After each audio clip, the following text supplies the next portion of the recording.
সাবান শ্যাম্পু ছাড়াই কিভাবে আমরা আমাদের বাচ্চাদের ত্বক ও চুলের যত্ন নেব সেই রেমেডি আজকে তোমাদের সাথে শেয়ার করব। তার জন্য শুধুমাত্র দুটো উপকরণের প্রয়োজন।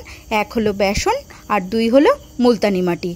যেহেতু আমি এখানে পাউডার মুলতানি মাটি ব্যবহার করিনি, তাই অন্তত আধ ঘন্টা জলের সাথে মিশ্রণ দুটোকে ভিজিয়ে রাখতে হবে। আধ ঘন্টা পর দেখতে পাবে যে মুলতানি মাটিটা বেসনের সাথে খুব ভালোভাবে মিশে গেছে। এরপর এই প্যাকটা আমি ওর সারা মাথায় আর মুখে খুব ভালো করে মাখিয়ে দিচ্ছি। তোমরা চাইলে পুরো গায়ে হাত পায়েও মাখিয়ে দিতে পারো। সাবানের থেকে খুব ভালো একটা রেজাল্ট দেবে এটা।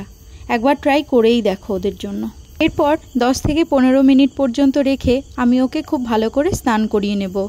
এইরকম আরও ইন্টারেস্টিং শর্টস ভিডিও দেখতে হলে হোম রেমেডিস বাই মৌমিতা চ্যানেলকে সাবস্ক্রাইব করে নাও।